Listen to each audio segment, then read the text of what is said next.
Então, como se começa a história de Goiás?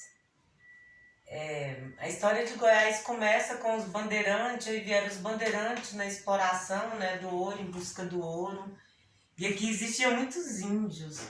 E aí vieram os mineradores também, as pessoas que moravam em outras regiões. Aí veio pra cá, tipo assim, em busca do ouro, do minério, né? E veio também por causa da água, porque a água que do do espaço goiano, da geografia goiana, a água doce era muito saudável. Aí eles vinham com as famílias de Minas, de Mato Grosso, de vários estados brasileiros, em busca de uma vida melhor, né? Fugindo até às vezes de fome, de águas que tinha muitos metais em Minas Gerais e eles vieram como? Eles vinham de carro de boi, né? Aí vinha aquelas comitivas de carro de boi, andava até meses de Belo Horizonte para cá, para quê? Para colonizar Goiás. Aí enfrentava os índios. Aí eles eram tipo assim, aí eles tinham que ter uma comunicação bem amigável com os índios, porque senão os índios atacavam mesmo, né? São histórias que eu ouço assim de pessoas que viveram aquela época e que tem essa narrativa aí. E essa é uma Mineração?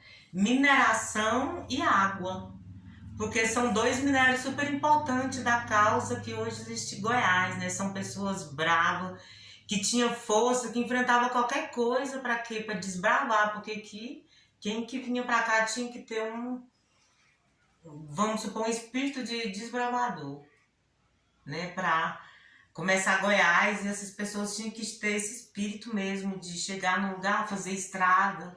O comércio tudo era muito distante, então aí foram criando pequenos vilarejos, aí tinha as grandes fazendas, que tinha um monte de tem muitos colonos que moravam, tipo assim, morava até 100 colonos numa fazenda, era tipo uma vila. Era uma forma também, né, se chamava agregados, e que trazia também muita economia.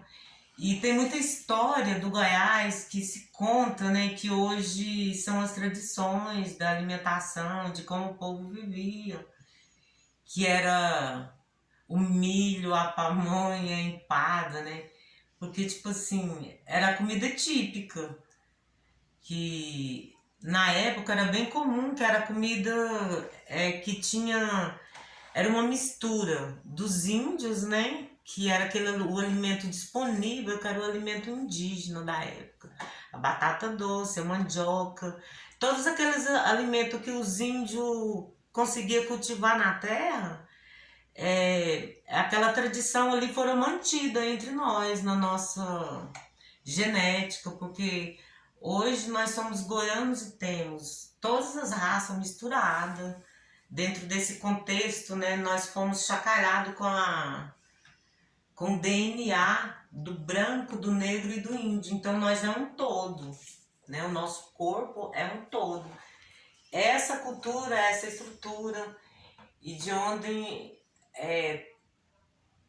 tem uma extensão agrícola muito grande, o agronegócio, que isso também tirou muitas oportunidades, né, do povo goiano, mas que as tradições, aquelas tradições ainda mantém em muitos povos, sabe?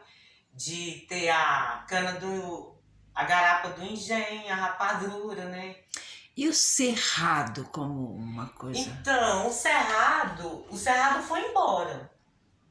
Existe muito pouco sobre o cerrado, inclusive diagnóstico, né? Relatório que a gente tem de vivências no cerrado, que foram muita devastação para o agronegócio. Aí a gente via matas, eu cansei de ver na minha infância, ver matas e matas ser cortadas. E aquelas matas, aí eu não entendi, no outro dia tinha o que lá? Soja. E você vê, desde criança eu já falava assim, nossa, uma árvore é como dinheiro. Eu via as folhas da árvore, eu ficava contando como dinheiro, é engraçado isso. E hoje uma árvore é muito dinheiro, porque a árvore é a água do planeta. E aí, vamos supor, nos lugares que não tem árvores, existe a seca, não chove. E o Goiás como tem os recursos hídricos bem, os olhos d'água do planeta. Planeta. Do planeta, que é um divisor continental do planeta. Entendeu? Uhum. Então a importância do Cerrado, dessa estrutura dos Pirineus, do É planetário. berço goiano, é super importante. Principalmente as nascentes, porque as nascentes são as vertentes. Sem as nascentes não existe vida, né? É tudo que Pirinópolis é turística porque existe a água.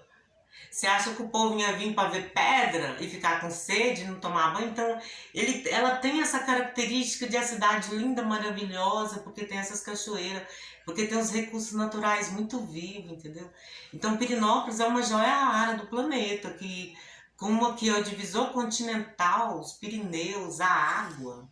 Então, a importância da água que abastece duas grandes bacias, né? Então, o Tocantins, então Goiás, Araguaia, Tocantins, entendeu?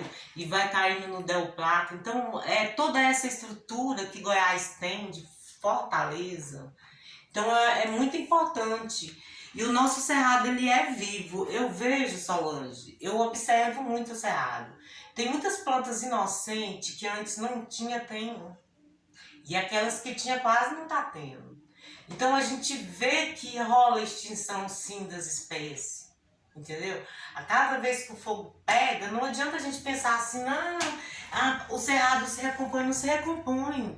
Porque tem árvores, quando a gente fala de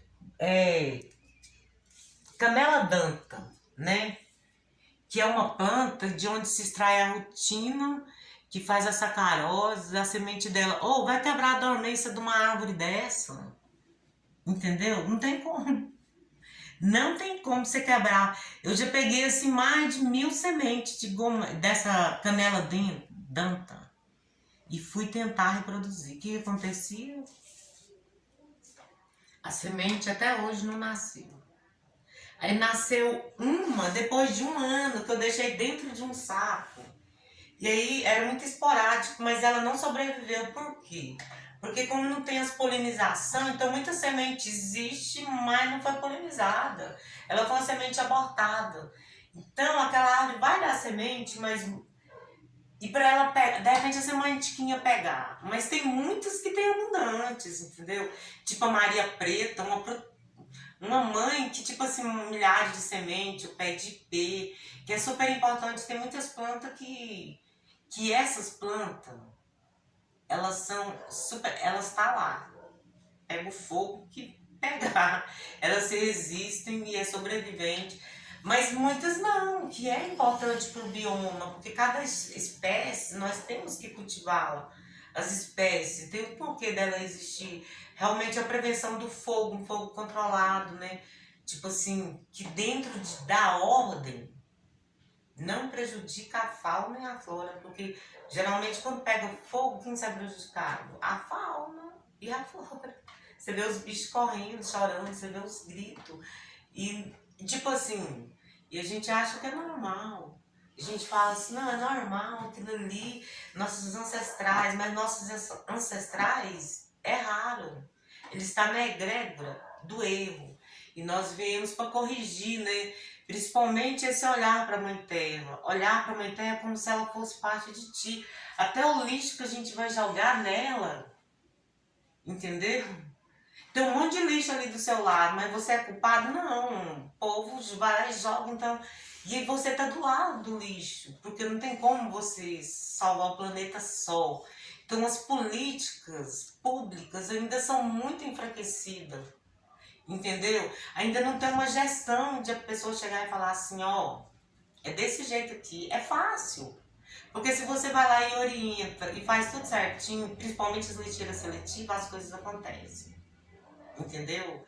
Porque o povo só precisa disso, ó. Oi, eu existo. Entendeu? E quero uma solução para os meus lixos. E a solução é a coisa mais fácil. A gente vê a riqueza que é o orgânico. E a gente vê o orgânico misturado, assim, misturado, né? Então as políticas públicas têm que fazer as pessoas pôr o orgânico separado, porque o carro que vai pegar o orgânico é outro, vai facilitar lá no lixão, entendeu? Então a gente vive dentro dessa estrutura rica e poderosa. Obrigada, Marta.